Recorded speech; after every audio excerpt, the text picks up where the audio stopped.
बिस्मिल्लाहिर्रहमानिर्रहीम। स्पीकर साहब बहुत शुक्रिया, मैं आपको ज़्यादा वक्त नहीं लूँगा।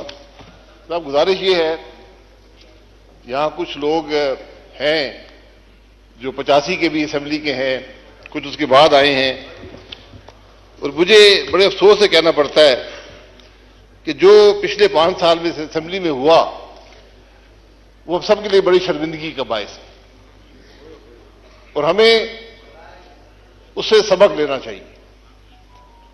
आपके सामने यहां पर इस असेंबली के स्टाफ के हिसार में लीडर्स ऑफ अपोजिशन ने तकरीर की, आप यहां मौजूद थे। यहां जुबान बंदी थी। मैं 5 साल में सिर्फ एक दफा 10 मिनट के लिए तकरीर कर सका। यहां पर इस तरफ बैठे हुए फ्रंट बेंच का हर आदमी जेल गया,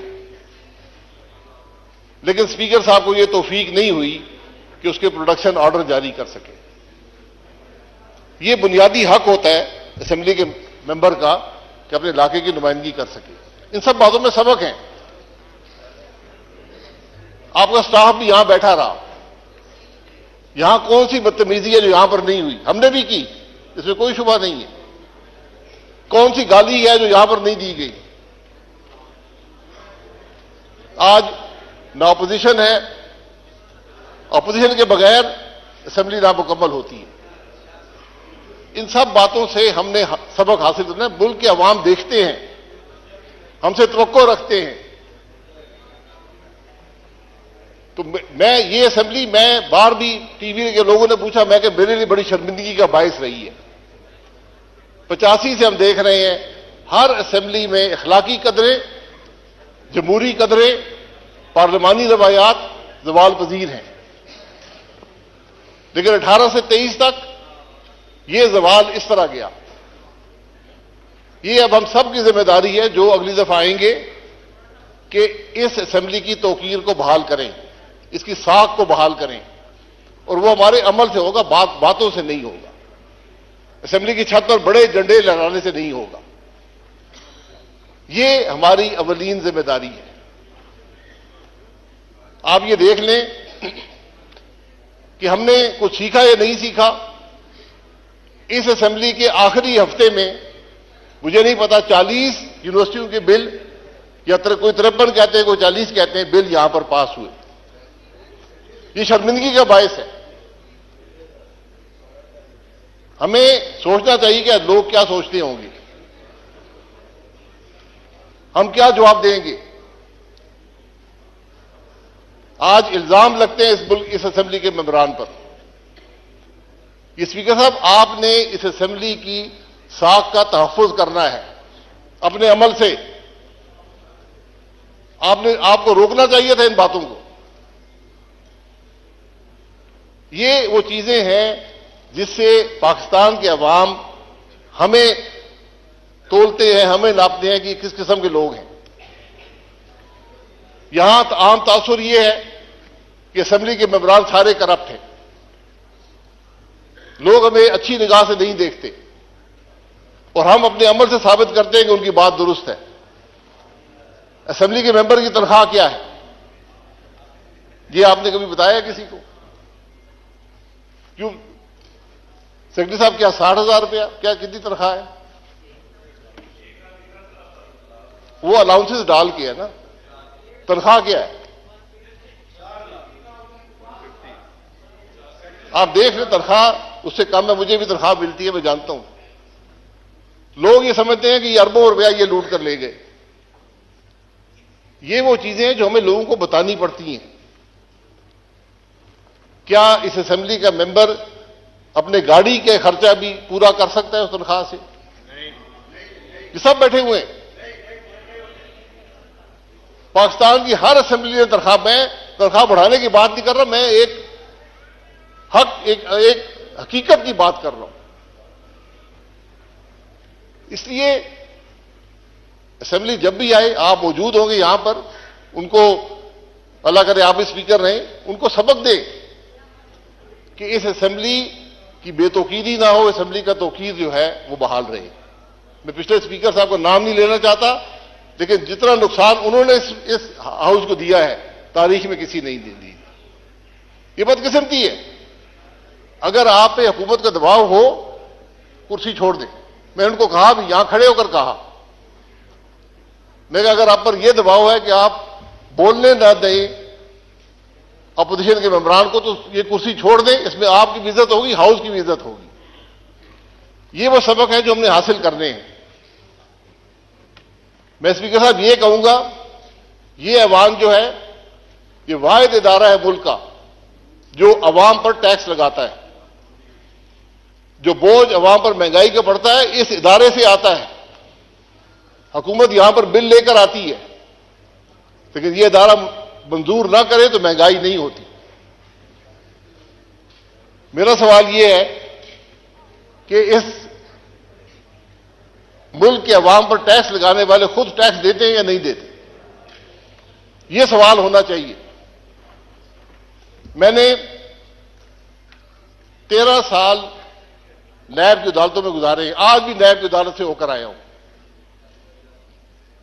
मुझसे नैब ने हर सवाल दुनिया का किया है, एक सवाल नहीं किया कि तुम टैक्स देते हो या नहीं देते हो। करप्शन का मेयार टैक्स की अदायगी या ना अदायगी में है। अगर मैं यहां से निकलूं, करोड़ों की गाड़ी में बैठूं, लाखों के बिजली के बिल हों, लाखों के गैस के बिल हों, 10-10 मुसल्ला मेरे साथ मुलाजिम हो और मैं टैक्स अदा ना करूं, तो उनके खर्चे का पैसा। जनाब शुक्रिया, मैं बस 2-3 मिनट और लूंगा। मैं जनाब गुजारिश ये कर रहा था कि अगर इस ऐवान के मेंबरान टैक्स अदा नहीं करेंगे तो फिर हम दूसरों पर टैक्स कैसे लगाएंगे? ये बड़ा बुनियादी सवाल है। जब तक आप इस सवाल का जवाब नहीं देंगे, ये मुल्क आगे नहीं चलेगा। आज पाकिस्तान की वफाकी हुकूमत की जो कुल आमदन उसके पास रह जाती है, वो सूद भी अदा नहीं कर सकती। ये असेंबली भी 24% पर कर्जा लेकर चलती है, दिफा भी 24% कर्जे पर चलता है, डेवलपमेंट भी 24% कर्जे पर होती है, हुकूमत भी 24% कर्जा लेकर चलती है। ये कितनी देर चलेगी? तो हमें जरा इन बातों को पर सोचने की जरूरत है। हमसे इलेक्शन कमीशन एक गोशवारा लेता है, आप भी भरते हैं, मैं भी भरता हूं, उसमें यह नहीं लिखा हुआ टैक्स कितना अदा करते हो। वाहिद पाकिस्तान में तबका है पार्लियामान के मेंबरान जिनके टैक्स के गोशवारे पब्लिक नॉलेज में होते हैं। वो रिकॉर्ड शाया होते हैं, नोटिफिकेशन गैजेट में शाया होते हैं, हर आदमी पढ़ सकता है ये आदमी कितना टैक्स देता है। तो कोई बात ढकी छुपी नहीं है। इसलिए हम सब की जिम्मेदारी है कि अपने अमल से, यही लीडरशिप होती है। लीडरशिप ये नहीं है कि मैं टैक्स अदा ना करूं, दूसरों पर टैक्स लगा दूं। ये बातें, मैं स्पीकर साहब, बातें बड़ी लंबी हो सकती हैं। मैं आपसे गुजारिश करूंगा, इस पिछले 5 साल में जो लेजिस्लेशन हुई है इस ऐवान ने की है, उसका रिकॉर्ड मंगा लें। मैं आपको दावे से कहता हूं, एक कानून भी अवाम की सहूलत के लिए नहीं है, सब हुकूमत की सहूलत के लिए है। ये शर्मिंदगी की बात है। आज आप देख लें, यहां इंटीरियर मिनिस्टर, लाइनें लगी हुई हैं असले की परमिट लेने के लिए। क्या कोई निजाम नहीं बन सकता? एक निजाम बनाते, हर पाकिस्तानी शहरी को असला रखने की इजाजत है। नादरा का कानून आपके पास है, नादरा के कार्ड में डालें, जो मर्जी असला रखे। मैं 10 क्लैशिकों में रखना चाहता हूं, मेरी मर्जी है। ये कौन सा निजाम है कि मिनिस्टर साइन करेगा, सेक्रेटरी साइन करेंगे, एमएनए यहां लोगों के सामने धक्के खा रहे, बदनाम हो रही है? कौन सा निजाम है? इसी की सहूलत कर दे। मैं एक मिसाल देता हूं, मैं किसी पर तनकीद नहीं करना चाहता। हमें इन बातों का एहसास होना चाहिए कि अवाम को कैसे सहूलत दें। यहां रिलीफ मैंने बताया, आप अवाम को जितनी रिलीफ देना चाहें दे सकते हैं, 24% सूद पर। आज हमारे मुल्क की यह कैफियत है। क्या हमें इन मामलात की परवाह है? मेरा सिर्फ एक शिकवा इस ऐवान से, हुकूमत से यह रहा है कि मुझे कोई फिक्र नजर नहीं आती, मुझे कोई उजलत नजर नहीं आती, मुझे कोई तकलीफ नजर नहीं आती कि आज मुल्क के इन हालात में है। ये बिजनेस एज यूजुअल नहीं चलेगा, नहीं चल सकता। आपको बुनियादी रिफॉर्म करने पड़ेंगे, बुनियादी तब्दीलियां करनी पड़ेंगी, हुकूमत के निजाम को बदलना पड़ेगा, सबको बैठकर मईशत के अगला रास्ता तय करना पड़ेगा। बहुत मुश्किल साल है पाकिस्तान के लिए। मेरा अंदाजा ये कम से कम 10 साल लगेंगे आपको हालात दुरुस्त करने में, उनकी सिमत दुरुस्त करने में। लोग 20 साल की बात करते हैं, हमने इस नहज पे पहुंचा दिया इस मामले को, और हम सब जिम्मेदार हैं कि जब हम बिल के लिए आय करते हैं तो हम उस बिल के जिम्मेदार होते हैं, उसके जो असरात हैं उसके हम जिम्मेदार होते हैं। इसलिए स्पीकर साहब, हमें इन बातों का एहसास होना चाहिए। हम सिर्फ हल्के तक महदूद नहीं हो सकते। हुकूमत अवाम के मामलात से अलहदगी इख्तियार नहीं कर सकती। जो कुछ माजी में हुआ वो सब, मैं हमेशा कहता हूं ट्रुथ कमीशन बना दें, मुल्क के अवाम को हकायक का पता चले कि इस मुल्क के हालात हैं क्या और क्यों हुए हैं। मैं बड़ी बड़ी तल्ख हकायक है इस मुल्क के,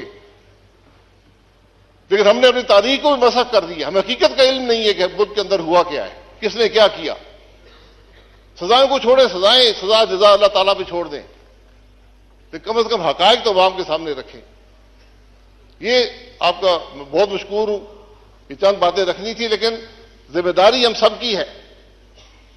अगर हम कोई गलत काम करेंगे, गलत भर्ती करेंगे, इस अवाम के मेंबर होकर, वजीर होकर हमने निजाम को तबाह कर दिया। लोगों का एतमाद उठ जाता है। आज अवाम का एतमाद हुकूमत के निजाम पर उठ गया है। आपको उसको दुरुस्त करना है, लेकिन दुरुस्त बातों से नहीं होगा, उल्टे सीधे कानून बनाने से नहीं होगा, अमल से होगा। ये बात जो भी कल ऐवान में आए उनको आप जरूर हमारी तरफ से पैगाम दें कि जनाब ये बातें हैं, आप सिमत दुरुस्त करें, मामले को आगे चलाएं, फिर मुल्क की दुरुस्ती होगी।